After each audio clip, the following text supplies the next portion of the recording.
মানে মহাসচিব সফর কেমন ছিল একটু জানবো। না, আমার সফরটি সফল হয়েছে।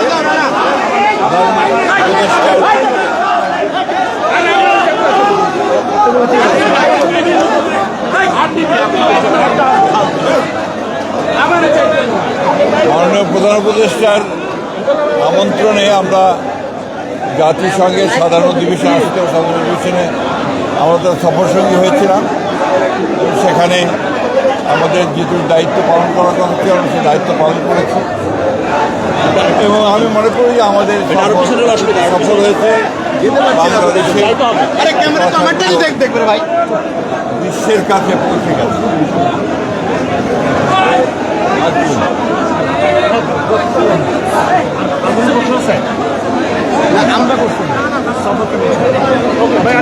প্রত্যাশা আপনাদের যারা কর্মী আজকে এসেছে অনেক কিছু প্রত্যাশা করছে, বিশেষ করে আজকে যারা বিমানবন্দর থানা বিএনপির যারা সাধারণ কর্মী তারা আপনাকে রিসিভ করার জন্য এসেছে।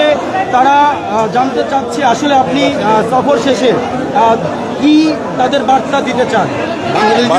চাই যে আমাদেরকে এখন গণতন্ত্রে ফিরে যাওয়ার জন্য আগামী 26 যে ফেব্রুয়ারি মাসে যে নির্বাচন হবে সেই নির্বাচনে আমাদেরকে গণতন্ত্রে ফিরে যাওয়ার সমস্ত ব্যবস্থা করতে আমাদের নেতা জনাব তারেক রহমান সাহেব যেভাবে আমাদের নির্দেশ দিয়েছেন সেইভাবে আমরা আমাদের নির্বাচনের জন্য প্রস্তুতি নেব এবং আজকে গণতন্ত্র উত্তরণের এই বিষয়টাতে গোটা পৃথিবীর সমর্থন রয়েছে, বিশেষ করে গণতান্ত্রিক বিশ্বের সমর্থনটা এখানে সম্পূর্ণভাবে রয়েছে।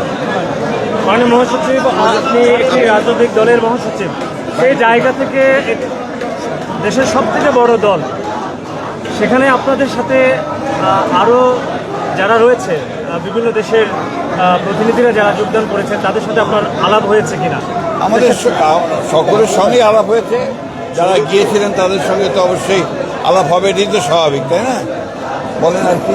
আপনার এই সফর আপনারা যে প্রত্যাশা নিয়ে গেছেন, সবচেয়ে বড় দলের আপনি মহাসচিব, আরও এখানে প্রতিনিধিরা গিয়েছিলেন, আপনার সেই প্রত্যাশা কি পূরণ হয়েছে কিনা, কতটা পূরণ হয়েছে? প্রথমবারের মতো আমাদের ভারপ্রাপ্ত মাফ করবেন আমাদের তত্ত্বাবধায়ক সরকারের মাননীয় প্রধান উপদেষ্টা তিনি জাতীয় ঐক্য প্রদর্শন করবার জন্যে কয়েকটি দলকে, প্রধান কয়েকটি দলকে তিনি আমন্ত্রণ জানিয়েছিলেন। সেদিক থেকে এটা অবশ্যই একটা সফল হয়েছে।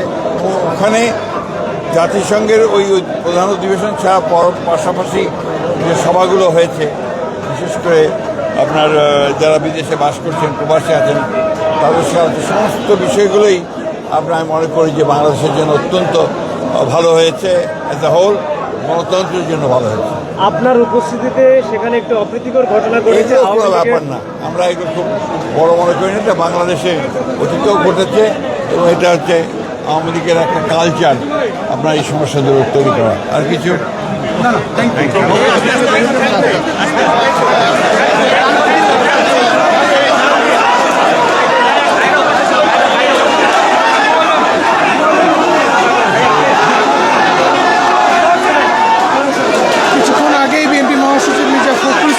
তিনি বক্তব্য রেখেছেন। সেই বক্তব্য পরবর্তী সময়ে আবারও কিন্তু বিএনপির যে নেতাকর্মীরা আছে তারা স্লোগান দিয়ে ইতিমধ্যে এখানকার যে পরিবেশ সেটিকে মুখর করে রেখেছেন।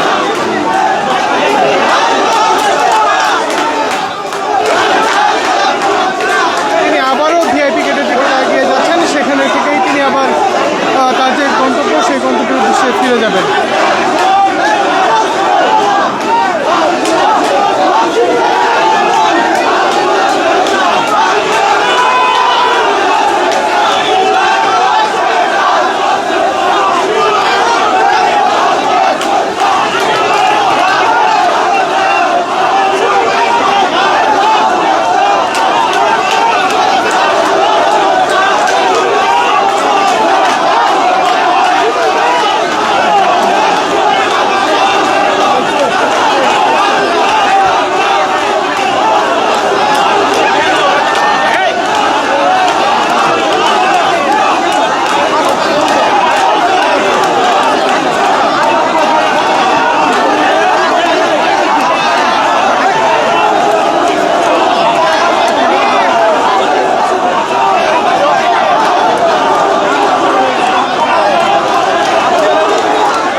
মির্জা ফখরুল ইসলাম আলমগীর ঠিক সময়ে দেশে ফিরে তার নেতাকর্মীদের সঙ্গে সাক্ষাৎ সহ গণমাধ্যমের সঙ্গে কথা বলে তিনি ইতিমধ্যেই তার যে গাড়িটি সেই গাড়িটিতে উঠেছেন এবং এখান থেকে তিনি বেরিয়ে যাওয়ার যে চিত্র সেটি আপনারা লক্ষ্য করতে পারছেন। আমার কাছে এই ছিল মূলত এখন পর্যন্ত এখান থেকে সর্বশেষ।